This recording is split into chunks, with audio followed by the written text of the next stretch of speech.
Yeah, I mean, even thinking visually about the film, I've watched so many more films. I have a lot more to draw on. I'm just shot listing, storyboarding. I mean, I know I've worked on enough since Gold Star to know so much more about the process, Mm. and yeah, it's really mind blowing to think back. I was going through old notebooks and I found all these old storyboards of Gold Star, and it was just like, oh my god, I can't believe I actually did this based on these storyboards. But for me, the key always is like surrounding yourself with amazing people, Mhm. and I could not have pulled that film off if it wasn't for my team, and Yeah. just really hiring people with having an instinct for the kind of person they are too. Like, why are they doing this film, and will they be Mhm. invested, and also how can they communicate their knowledge to me so that together we can all make something that is the best version of the script I wrote.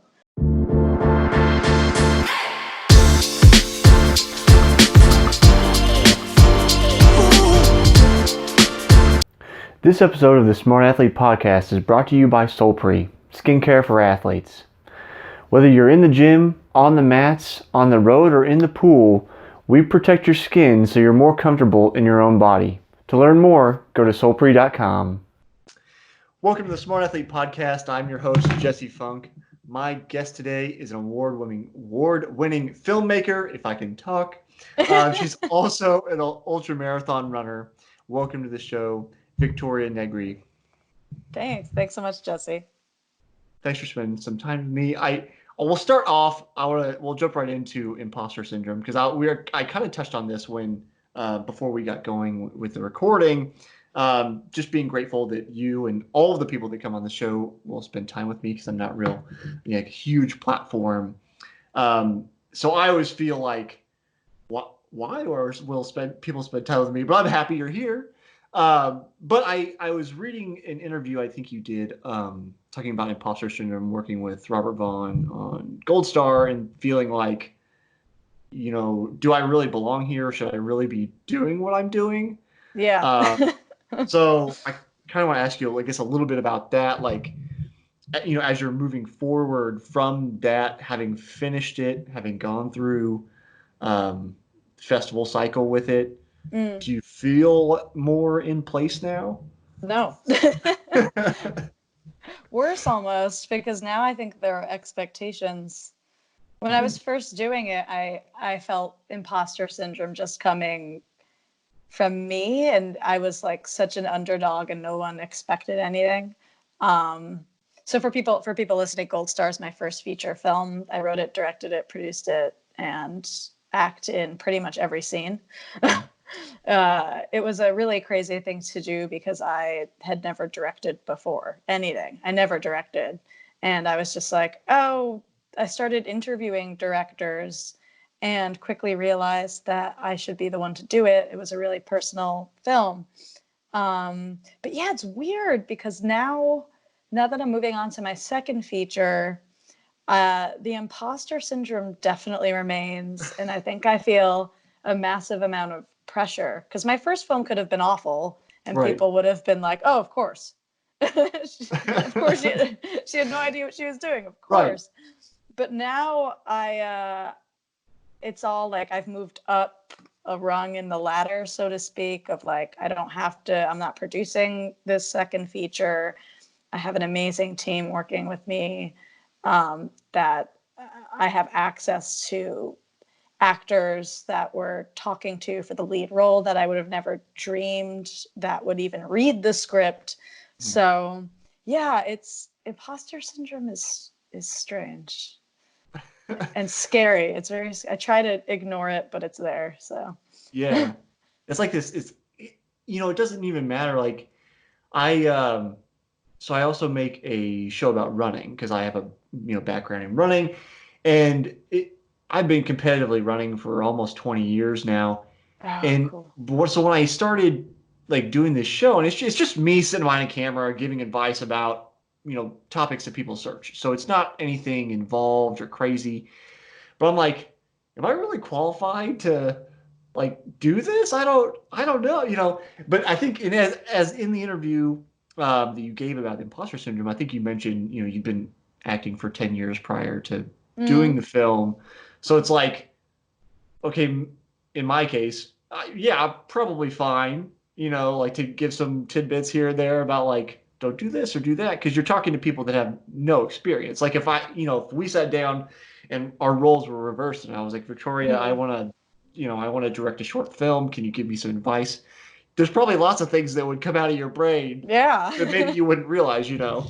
Yeah, that's true. Yeah, you don't realize it because if you make the decision to do anything, you've been working towards that no matter what in some form or another, like you're saying. So I think it's just that like decision to actually do it, because a lot of people talk about something that they want to do and don't actually do it. So it's that fear of like committing to something is terrifying and Mm-hmm. then causes the imposter syndrome. I have another theory about imposter syndrome I want to run by you. Um, Sometimes I think that it stems from like our mental state not realizing the adjustment between when we're children and we don't know anything and everybody's telling us, do this, do that, this is how it's done, to Mm, becoming an adult and now you're the one that's supposed to be doing the telling. yeah. Does that have any gravity with you? Yeah, there's almost too much freedom in being an adult.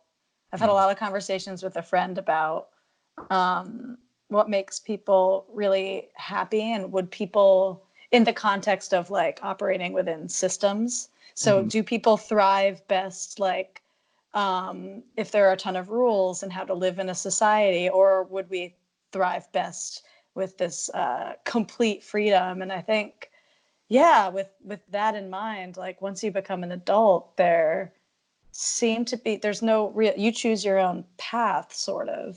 Mhm. So people, I think people want restrictions and want Mhm. to be told what to do. It's scary if you're telling yourself. Right.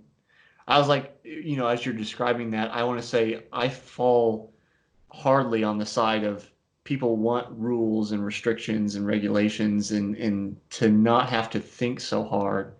And I definitely see that in terms of like if I build a product or something, or like for another business, I create original card games and board games. So the whole thing is Mm. building systems and rules. Mm. And it like one game I experimented with the rules are just one side of a card, and then all of the rules are basically on the cards of the game. They tell you what to do. Some people love it, and other people absolutely hate it because they Ah, want everything super laid out before they even start. And it's really meant to be like, just get in there and get messy and like figure it out. right. And from that experience, I was like, I think people really want like the nitty gritty, all of the rules. Please tell me what to do. I don't want to think so hard, kind of thing. And I think that carries over a lot to life as well. Not that I'm immune by any stretch of the imagination. So. Yeah. Yeah, it's a fine line how much to be told what to do versus what we do ourselves. Hmm. Yeah. Which has been interesting transitioning into this next film, because with the first one I could really do whatever Right. I wanted because I raised most of the money and it was, I wore so many hats.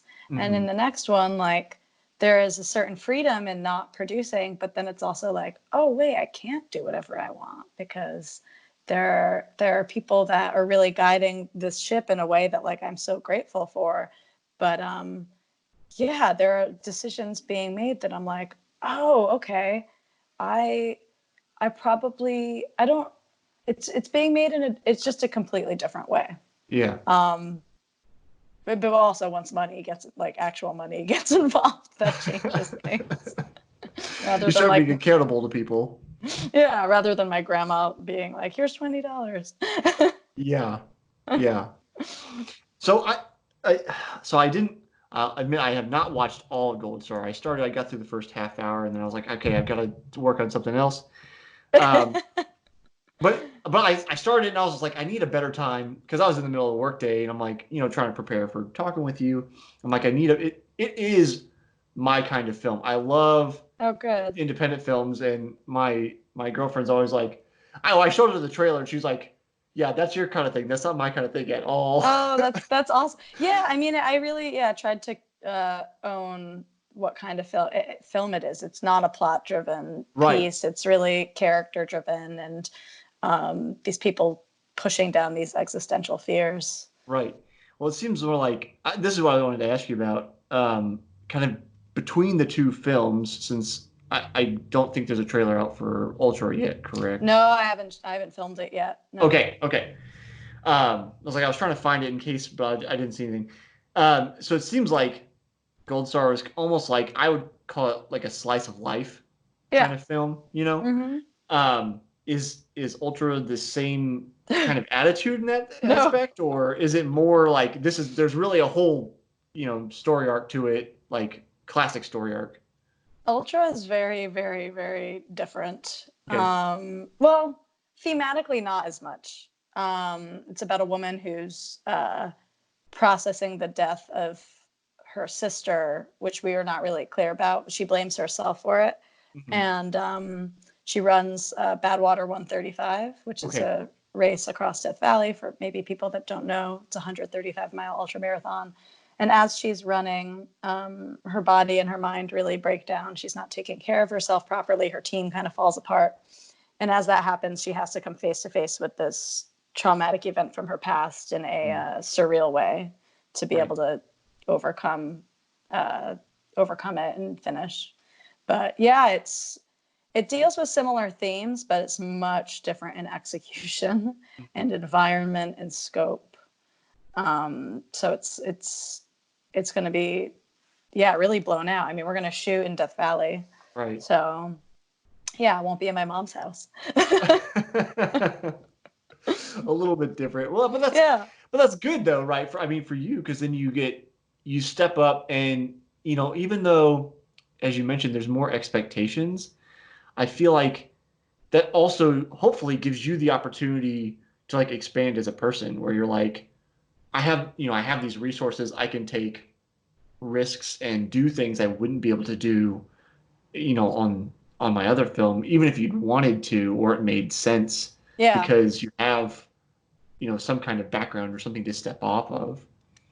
Yeah, I mean, even thinking visually about the film, I've watched so many more films. I have a lot more to draw on. I'm just shot listing, storyboarding. I mean, I know I've worked on enough since Gold Star to know so much more about the process, Mm. and yeah, it's really mind blowing to think back. I was going through old notebooks and I found all these old storyboards of Gold Star, and it was just like, oh my god, I can't believe I actually did this based on these storyboards. But for me, the key always is like surrounding yourself with amazing people, Mhm. and I could not have pulled that film off if it wasn't for my team, and Yeah. just really hiring people with having an instinct for the kind of person they are too. Like, why are they doing this film, and will they be Mhm. invested, and also how can they communicate their knowledge to me so that together we can all make something that is the best version of the script I wrote. Mhm. So, as somebody who has basically zero film experience, my whole film experience is basically me shooting myself, and then I shot a small commercial with a actor friend of mine. Um, What's the so commercial for? it's for I don't think I have bar. It's for one of our products. It's our best-selling bar soap. So it's just like, have you seen? Do you know who the Harmon brothers are? I know because this I'm in the entrepreneur world, but they shoot That all those like funny sounds. commercials for like Squatty Potty, Purple Yeah, Mattress. yeah, yeah, yeah, Yeah, yeah. yeah. So it's like that style of commercial, but for this bar soap that we have. Oh, cool. And it's just a friend of mine. We ran together on scholarship in college. He majored in theater, so I was like, he's the right person to help me do this. Yeah. But it was just like, anyway. My point being, I don't know what I'm talking about. Well, you made um, a commercial, so you definitely. so it's something, I guess. But eh, aside from sitting behind the camera and just talking like I'm talking to you, I have no directing experience. So I was curious, because you're both directing and acting in Gold Star, like how do you do that? Do you shoot a scene and then get behind the camera and look at the film and go, okay, I wasn't doing this here. Like, how do you direct yourself? Yeah. I rarely looked at playback. Okay. Um, I think it really goes to the collaboration I had with the cinematographer, Saro. Leading up to the shoot, we pushed the shooting date like 3 times because I wanted to try and keep raising money. And he was on board in pre-production really early on. So I sat with him and went through like everything with a fine-tooth comb so that once we were on set, I wasn't worried about directing the camera and we knew all the shots. We were on the same page as much as, yeah, my performance, which as far as like acting, um, it's so difficult. It's like you just shift your brain. You try to stop thinking about it once the our first AD would call action because I didn't want to call action. And yeah, I just try and be with that other actor, or if I'm in a scene alone, just really, I think shooting in the locations that everything felt really real to me. Like we shot in my mom's house. So when Mm-hmm. I'm in my bedroom or in the front yard, I really easily could just snap into what this film was about for me. Mm-hmm. And then I would just try a bunch of different versions of the same thing, but I wouldn't look at playback. I think it would make me too self-conscious. I would look at playback of other actors and watch what they did. But Okay. if it was a shot just on me, I didn't want to see it. Mm-hmm. But sometimes my DP would pull me aside and be like, hey, I think maybe we should try it again. This thing happened.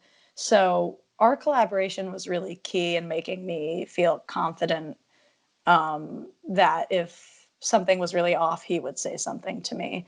Mm-hmm. But it's really just like switching my brain, like kind of assessing right after the take, like, okay, director hat on, how do I feel like I did? And then just like really letting go of thinking about it while I'm doing it and just doing it. Um, yeah, I feel like it's the best decision that I made. I feel like I would have been more distracted if I had someone else acting or someone else directing because it was such a personal story. I think I maybe Right. said that already, but yeah, it was definitely exhausting. Like Yeah. mental I don't know, hopscotch or acrobatics, Yeah. jumping between the things. Right. And that's one of the things I, just on like superficial research I hadn't caught, but as I kind of dug more into the film and kind of what you've done, I did see that, Gold Star was a personal story. So I was wondering, what's the decision to tell that story, especially as your first film? Because I imagine, and I'm just trying to empathize, I guess, that it's, a story of great importance to you. So I definitely understand, like, thinking I want to tell this story, but then you mentioned the apprehension about, do I know how to make this film? Was there any point where it was like, can I do this story justice, or were you so determined on like this is the story that needs to be told that it wasn't even a concern? I don't think it was a concern because I had this, it's hard to describe for anyone that's lost a parent or somebody very close to them. I channeled that grief into just wanting to do something to like immortalize this difficulty of losing my dad almost, or I I channeled all of that grief into just working really hard. And I losing him made me realize like nothing, I went through something awful Hmm. and I always, so my dad was much older. My dad had me when he was 63, I was born. Okay. So I grew up with this massive fear and knowledge that my dad would die when I was a pretty young age. Yeah. He passed away when I was 20,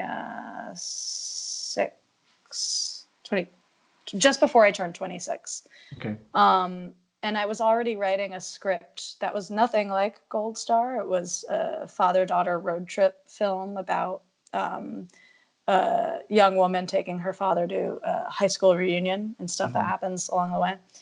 And then my dad had this massive stroke, and for a year couldn't speak or eat or talk and was pretty much paralyzed. And I started slowly writing my experiences, feeling really trapped and feeling like a frustrated young caregiver. Mm-hmm. And I didn't even really realize that that's the reason that I was writing it at the time. It just kind of felt like this purging of loneliness in this Mm-hmm. experience, and this anger that I had like completely buried that I channeled into the film. But yeah, as far as like doubts of it being good, I didn't even think about that, of my ability to execute it. The imposter syndrome was definitely there, Mm-hmm. but I fully could. Once I said I'm doing this, there was no backing down, Mm-hmm. because I kind of became fearless. I was like, my dad just died in a really sad.